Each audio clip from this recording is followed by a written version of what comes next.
Welcome to another edition of Locker Room Access Hanging with the Who. We're coming to you from Renewal Restaurant on Main Street. I'm your host, Mark Jerome. Today, I have a great guest joining us, Coach Johnny Carpenter. The staff works really hard, and I know how hard you work. Mm-hmm. I've seen you in action, and I've seen you have relationships with some of the players. And every coach, every player has special relationships. I know Ty loved the staff, and I know also that he had a really strong relationship with you. Mm-hmm. And I don't know if it's some of you guys being built a little bit from the same cloth, because I know how hard you work. Mm-hmm. I know he works fairly hard. Yeah. How did it come where you guys kind of hit it off? Man, it's one of those things where this industry, to me, like even winning the national championship, as crazy as that was, as unreal as it is, you walk by the trophy, the NCAA trophy every day, into the office, you walk in, you see the crystal ball, like national championship, NABC/NCAA trophy in there. After like you win it, everyone thinks it's like the greatest thing, and it was a really cool thing, but the thing that makes it unbelievable, I don't think of the trophy, I don't think of the banner, I don't think of that stuff in sense of like achievement, accomplishment. It's like you see the guys, like all the guys last year, Ty, Dre, Kyle, all the players who are returning, Jack, how hard they work, and you see them reach their dreams. That's what you remember. You remember the conversations with the guys about like what their goals are, learning, and it's all about the relationships. And even winning that title made it even more clear where it's truly about the relationships. And I think Ty and I just both are kind of basketball junkies. I loved how he wasn't afraid to push back on some ideas that weren't good and vice versa. My child, really? No, I love that, and he wasn't afraid to kind of push his own game, push his own boundaries, expand, like develop not only for this level but also next level, like focus, how can I be as best as I can short term, but also maintaining a little bit of a long-term focus, because that impacts the following season in college, but also all those little deposits you put in the bank account of work in terms of basketball. Every day he's in, every day you're adding something new. You're putting more and more money in that account, right? So that by the time you're on stage, you're ready to cash out, in a sense. That's just my analogy for it, of putting in the work, you're putting in little deposits, and over time those little deposits add up to something big, so you're able to achieve your collegiate dreams and also your professional dreams. So that was one of those things where we just love talking ball. We love trying to figure out ways to get better. We push each other, and those are the things that kind of stand out. And to me, that's what it's all about, being able to reach out to all of the alumni, the guys that are overseas, the guys that are in the NBA, is just awesome. Seeing those guys come back, like when we won the title, they were at the game, on the court, celebrating, thinking back to when I was a student manager, like rebounding for those guys back when we weren't that premier program, you know what I mean? It's unreal. That's what you think about. Like when you see the banner, it's not like, oh, we just won the title. You think about all the staff members, all the former players, everybody involved from day one that came in, and there was something different about the program. There was something special. You knew they were building something in a unique way. You could tell, and you saw the progression. All those years, they got closer and closer and closer. First, it was just to get to the NCAA tournament. Then it's to get to maybe we'll win a game like in the whether it's or even win a game in the ACC tournament. Can we make the NCAA tournament? Okay, well, can we win an ACC title? Can we win a couple games in the NCAA tournament? And then all of a sudden it's like this consistency, but you're still knocking on this door, and then you still break through, but you got to do it again. So it's just one of those really neat things to see transpire. In saying that, how difficult was it for you and the program losing to UMBC? Oh, that one hurt. That was one of those ones where, honestly, going into it as a staff, because it's easy to say from an outside perception of like 1 versus 16, we should run through them. That is not what we thought at all. We were thinking more along the lines of, man, DeAndre's injured. Jay Huff got hurt literally the night before in practice, and so our bench rotation gets even shorter. And then what UMBC did, how they guard their offense is it's kind of similar to what JMU, Gardner-Webb, very spread, multiple shooters, lots of slips on our impacts, different things like that. That one stung, just more so though, because I felt awful for Dev and Isaiah, like two guys who helped build a program, tenacious workers. They're just unbelievable kids, and to see them go out on that note versus what they did that year is almost marked by a UMBC loss, when it should be like Mark by, brought back the #1 team in the country for the first, like for the first time in a long time. And that's kind of like the hard part of that year. But man, did that push me more than anything. I remember when we landed after UMBC, I think I maybe went to JPJ and then went straight to go visit my brother who was working in Lynchburg at the time. And I just stayed out of Charlottesville for a couple of days and then finally kind of made back. I didn't watch the NCAA tournament for probably 3 or 4 weeks. But it was one of those things where the funniest part about it, though, right after that morning, Coach Sanchez and I got up super, super early, and we actually rewatched the game from start to finish. Was there anything we missed? Even though that loss stung so bad, we as coaches were like, what can we do to get better?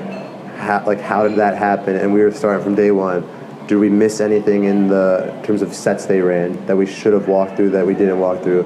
What were their coverages? What were the adjustments we should have made for next year and different things like that? So it was there anything hard. glaring that you saw? Honestly, in terms of not what we went through, it was more, a lot of it was psychological, just the pressure, and then going back through that pressure again with Gardner-Webb. It's one of those things that I'm sure, felt it with your son playing, but it's like, oh my gosh, are we going to be the first team that loses to a 16? Nobody wants to be on that side of history, and it's like that psychological battle between that, and that makes the hoop shrink up. That makes your passes less crisp versus does that perceived embarrassment really matter? Obviously, we panicked against UMBC from all levels, and that game, they played such a great game, and they extended their lead, and we didn't remain true to who we were, whereas we just dug in, and the perfect test of whether you learn from an experience is when you're put right back in that same experience. A year later, 16 seed, down 14, but I remember Kyle Guy driving to the rim, and he just looked so aggressive, so assertive. Ty and Dre were super calm. We knew we were knocking back, and by halftime, even though we were down, we had chipped away. But once we broke through, was it 8 or 9 stops in a row? And that's when you could feel the weight lifted, and then we could tell something big was about to happen then. What were you thinking when Mommy tips the ball out against Purdue? You think it was over? Oh, man. I remember just thinking, like, I have to see that win or lose, this group, this special group of guys, I need to just, like, kind of just embrace this moment for what it is, be thankful for what happened, for how far we've gotten, how close we've come. I was thinking more about the guys who are leaving, like Jack, potentially Ty at the time, potentially Dre at the time, potentially Kyle at the time. I was just like, man, but this special group, And then I was kind of thinking, I'm like, man, what is Ty gonna intentionally miss? What's gonna happen? Because the craziest part, and I don't know whether people will believe this or not, but we have film to back it up. From every year, there's a point in the season where we will go through and Coach Bennett teaches how to miss free throws, and we'll work on kind of tipping it out and that kind of thing. We've literally, those little tiny details that he thinks about, and he was showing the guards, and people who might get fouled, how do you miss? And Ty didn't necessarily miss in exactly that same way, but when he missed, it was exactly the tip out, the Isaiah Wilkins tip out that passed down to Mommy. And you think of Darian Atkins used to tip those passes out. Mommy tips it out, and I'm like, whoa, okay, maybe. And then I'm like, my first thought was, I thought the clock had started, there was no way we were going to get the ball, desperation heave, but your mind's thinking like a million miles an hour. Then Kihei gets it, and it's like, okay. And then he throws it, and I guess it was just one of those things where you're like, what's about to happen? And then Mamadi just went right into a shot, didn't drop it, didn't do anything like that. He just went right into it. And I lost my mind. I was like, I literally think the God is on our side. I don't think we can lose. We come this close, and it's maybe one of those things where you've experienced the worst. You've tasted the absolute, worst way to lose. It frees you up. You get so close to whether it's death by a team, right? But that you're not afraid to just keep battling. You keep battling. You're so close to it. You always find a way because you don't want to go back to that same place. And we only knew what that was like because we had gone through the hard stuff. And I think for me, and of course I'm biased, I think that's what makes this, I guess it's debatable, but the greatest sports story in the history of college sports. Yeah. And maybe the history of all sports. Yeah. They did an unbelievable feature on it. It's actually called Unbelievable, no pun intended, right? But that feature was amazing.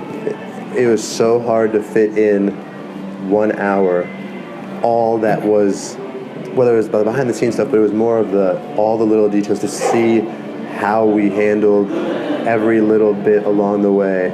I mean, it's hard to imagine. Yes, we were talented. Yes, we were 1 seed, but to go from literally losing the first team to lose to a 16 seed, there's analysts that said that would never ever happen. A 16 would never beat a 1. Obviously, talents are getting closer and closer, but we had such an elite team. To go from there, you lose. Can we ever break through? To actually breaking through, to me, I know it's biased, but like Coach said, and like you said, I think it's probably one of, if not the best, it's up there, man. It has to be up there. How could it not? Like, yeah. What was your first thought or first few thoughts when the sound goes off and the horn goes off and Dre throws the ball in the air? Like, you guys won the national championship. Yeah. How many people get to say that? Oh, it's unbelievable. I'm literally like about to tear up just thinking about that. But like, I remember standing there and like all the emotions were hitting me of like, oh my gosh, we were about to do this. It's almost in shock. I think for the first month, it was a shock thing of like, wait, did we actually win? Did we actually win? And then you check, like you click NCAA men's ESPN, and the first score or the only score that's there is national championship, Virginia wins. It was one of those things where every emotion like hits you, but it's like shock. It's just euphoria. It's so much excitement. Like, if I remember, we as a staff, we kind of dogpiled Coach Bennett. I think there's one picture I've seen that someone from the fans sent it, one of our fans sent in, of us just like mobbing him because we were just so pumped for him. But to see all those guys, I remember talking to Dre a couple of years ago, and he was sharing with like how that was his like goal. His goal was to throw it up in the air, and he'd think of like how hard Ty worked, and just to see him like start jumping up and down of like, oh my gosh, this winning. It was almost chaos in a way. It was so exciting. And you think back to all the people who came before, back when people weren't really coming to the games, when you'd walk out and you'd be like, oh, there's a couple thousand people in the stands, to now there's a couple thousand people on the wait list, there's a banner up, there's so many people who bleed this program, the way this program kind of helped the city, and like we unified us in such a way. It was just amazing. It was amazing. All the memories just hit. All the alumni, all the current players, all the former coaches, current coaches, the sacrifices they've made, the sacrifices their families make. There's just so much, it just all hits you. But it was unbelievable. Like when the confetti falls, you just see everybody running around, jumping on each other. Like, it's almost a blur. And then surreal is probably the best way to describe it in one word. The UMBC loss was probably one of the toughest things the young players suffered in their young lives. And they had to figure out different strategies to become a really good team and become good players. They could have folded and they could have walked away and they could have just felt like lost confidence. And instead, I saw them working really hard. I watched Ty and Dre, my younger son, in a gym in the beginning of the school year, 2018-2019 school year, at the end of over Labor Day weekend. And they were just working so hard. They were working on different moves, different shots, attacking. They were working on this one move in particular, this turnaround 1 foot shot. And I'm going to them, I'm like, in my head, I don't see Bennett allowing them to use that in the game. I wonder why they're spending so much time working on it. Lo and behold, 6-7 minutes left to go in the championship game, close game. Ty takes that shot and it goes in. Oh, one of the and when I remember shots in UVA history. I remember being at the game, I was like, oh my goodness, that was a shot he worked on last year. Where'd that come from? Yeah, it's one of those things where those guys who faced that loss, they wanted to attack their development, not only on the court, but also off the court. How can they become very elite? How can they push themselves to another level? How can they make sure what happened last year didn't happen again? So a lot of it came down to their, whether it was sleeping better, quality hours of sleep, their diets, and also weight room, even attacking that with more just fervor and aggression. I remember like letting Ty and Dre into the weight room some days to do extra core training, and I was like, dang, I probably need to get some of that in.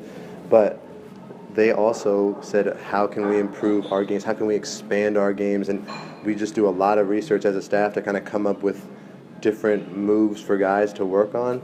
And for Ty, we came up with kind of, because he's a big guard, he's legit 6'6", and some people don't think he's a great athlete. I think he's a much better athlete than people give him credit for. That probably comes from you, right? No comment. No comment.